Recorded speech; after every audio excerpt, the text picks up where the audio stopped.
अक्सर उस रास्ते से गुजरते हुए मुझे कई आवाज़ें सुनाई देती थी, जैसे लोगों की आपस में बात करते हुए, बच्चों के खेलते हुए, गाड़ियों के गुजरते हुए और कभी कभी किसी प्रेमी जोड़े की आपस में घुसघुसाते हुए।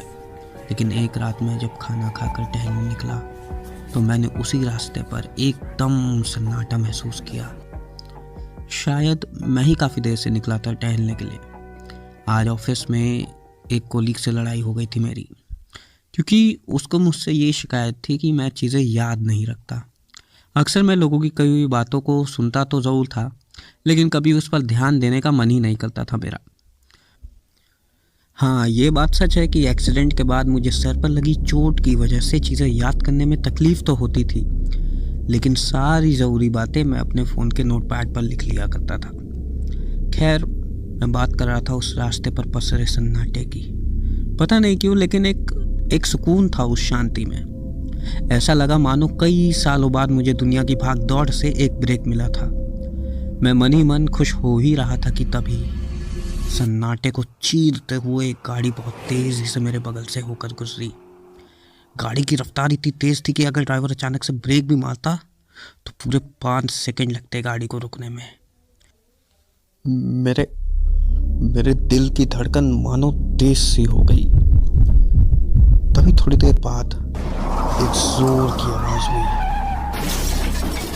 आवाज से लगा कि गाड़ी वाले ने गाड़ी पर कंट्रोल खोकर गाड़ी किसी पेड़ में जा मारी। आवाज इतनी तेज थी कि मेरे दूर होने के बावजूद मुझे वो आवाज साफ साफ सुनाई दी। मैं तेजी से उस रास्ते पर दौड़ा दौड़ा गाड़ी के पास गया। आगे जाकर मैंने देखा कि गाड़ी पलटी हुई है और उसमें से एक आदमी बाहर निकलने की कोशिश कर रहा है।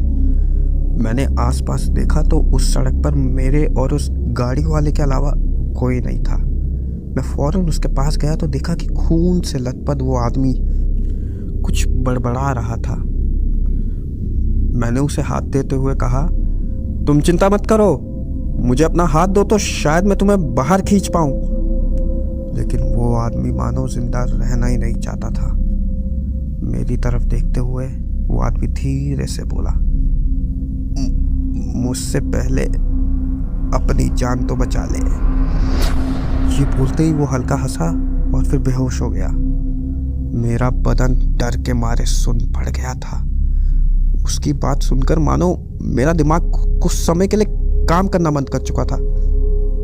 इससे पहले मैं कुछ सोच पाता, उससे पहले ही मेरी नजर पड़ी उसकी गाड़ी की पीछे वाली सीट पर, जिस पर एक लाश थी।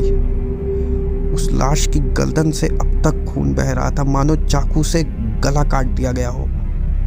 मैं तुरंत गाड़ी से पीछे हटा और पूरी ताकत से घर की तरफ भागने लगा। लगभग 2 मिनट तक तो मैं बिना रुके भागता ही रहा, लेकिन मेरा घर अभी भी थोड़ा दूर था। भागते भागते मैंने अपने सामने एक चाय वाले को देखा, जो बस अपनी दुकान बंद करके घर निकलने ही वाला था। मैं धीरे धीरे उसके पास गया और बोला, भाई साहब, कुछ समय पहले आपने कोई आवाज़ सुनी थी क्या? वो मेरी तरफ पलट कर बोला, क्या साहब, भगवान ने कान दिए हैं तो सुनाई तो देगा ही ना। और तो और मुझे आपकी भी आवाज़ सुनाई दे रही है। ये बोलकर वो हंसने ही वाला था कि मैं जोर से चिल्लाया, अबे पागल है क्या तू? कोई ऐसी आवाज़ सुनी थी जैसे मानो कोई गाड़ी किसी पेड़ से टकराई हो। मेरी ऊंची आवाज़ शायद उसे रास नहीं आई। वो चुपचाप अपनी दुकान पर ताला लगाकर अपनी साइकिल लेकर उसी रास्ते पर जाने लगा जिस रास्ते पर एक्सीडेंट हुआ था। पता नहीं मेरे मन में कौन सा डर था कि ना मैं पुलिस को फ़ोन करना चाहता था और ना ही एम्बुलेंस को। बस मैं चाहता था कि कोई और वो हादसा देखकर पुलिस और एम्बुलेंस को कॉल कर दे।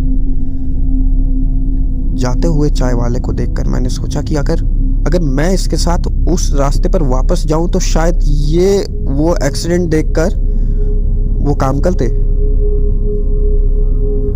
मैंने उसे पीछे से आवाज़ देते हुए कहा, अच्छा सॉरी भैया, मैं चिल्ला दिया आप पर, लेकिन मेरी बात तो सुनिए। वो रुका और मेरी तरफ देखकर बोला, क्या हुआ साहब, आखिर आप चाहते क्या हैं? अरे मैं क्या चाहूँगा भला?